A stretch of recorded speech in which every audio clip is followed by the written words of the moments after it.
Hey everybody over at Movies.com, it is the Schmoes No Movie Show. I'm Kristian. And I am Mark. And Kristian, this weekend in theaters, Pompeii. The volcano's going off. It's going to be a disaster for everybody, or at least the locals. Well, especially for the director, because all his movies are disasters. Oh, come on. All right, but we're going to move on from that. We're going to talk about the greatest disasters in movie history. Why not? Pompeii was one of the big ones in history. Now it's in the movies. There's other ones in the movies. Let's chit-chat about it. Disaster films are their own genre, and there's some really good ones. Some ones that really tug on your heartstrings, and there's just some ones that are really fun to laugh about. We'll get to those too in our honorable mention segment. So our top five, you know, you talk about the number 5 movie, we were debating whether it should be Deep Impact or Armageddon. And then we're like, you know what? Let's go with 2012, because not only is it a movie about a disaster, the movie itself was also a disaster. Yeah, that's one of the rare movies that where it's just such a mess the whole way through, and you're watching going, oh, this is a disaster. But you're like, oh, it's also about a disaster. So yeah, you're right. John Cusack running around driving around in a car. He's driving in a car as everything's falling behind him. It's so stupid, but this movie was really fun for me to watch. But it's terrible. Yeah, if you got to pick a getaway car during the apocalypse, don't pick a limo. Yeah. We promise the rest of the movies on this list are actually good movies. Kristian, prove my point.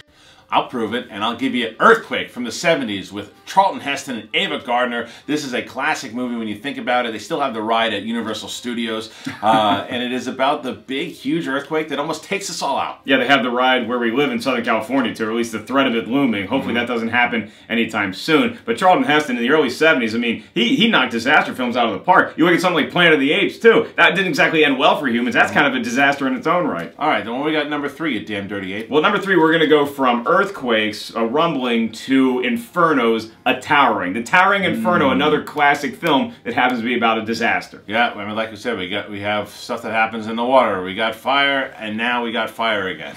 No, we have fire for the first time. Earthquakes, whatever. Kristian, at number 2 is something that not only is a true life disaster, it's one that just, it tugs on the heartstrings, and the fact that Celine Dion was singing doesn't make it any easier to handle. Titanic. Have to talk about Titanic. It is a disaster film because of just everything that went into not just the movie, but the fact that this event, there was going to be this voyage of this huge ship and nothing can go wrong. Well, guess what? Icebergs don't care about money. They don't care about love. They don't care about any of that stuff. I guess they care a little bit about Billy Zane because, spoiler alert, he fares better than the other guy that Kate Winslet was sleeping with on the ship. It's a great movie. It was James Cameron.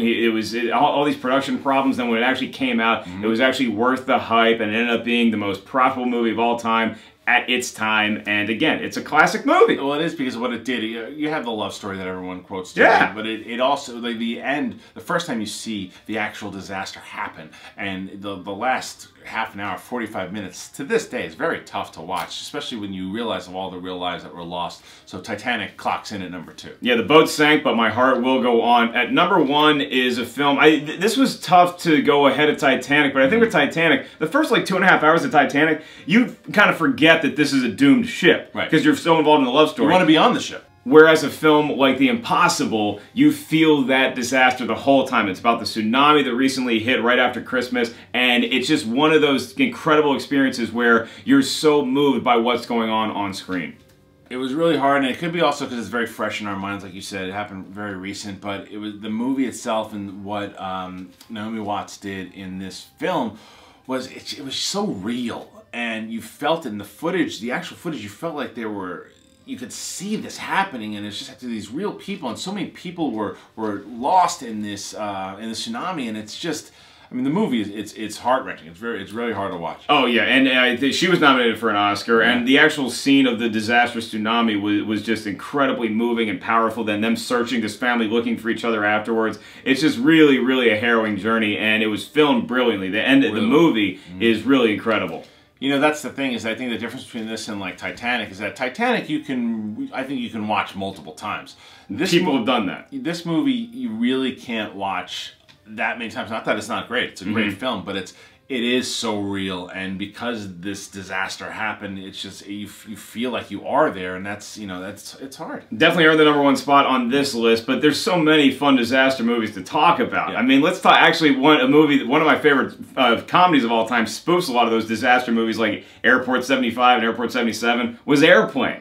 Okay, I'll go with Geely. Yeah. No. How about Twister? Twister's a fun movie. Yeah, Twister definitely. The cow scene. Twister almost made it in there too. Like you said, it probably could have hit number 5, but you had to throw in 2012 there as well. But there are so many disaster movies running around. Contagion's a good one. Yeah, and Independence Day, kind of. And speaking of disaster, also this week in the theater is McGee's latest movie, 3 Days to Kill. 3 Days to Kill stars Kevin Costner. Then you also have Pompeii, which is what we were talking about. The Wind Rises is also an animated feature that's got a lot of Oscar buzz. I guess it was nominated for an Oscar, and so that's going to be appearing in some theaters this weekend. So look for that in your area. So check it out. Make sure you stay safe and don't run into any disasters. Like that, like that outro. Wow. This is the SchmoesKnowMovies.com show. That's Kristian. I'm Mark. Stay away from fire.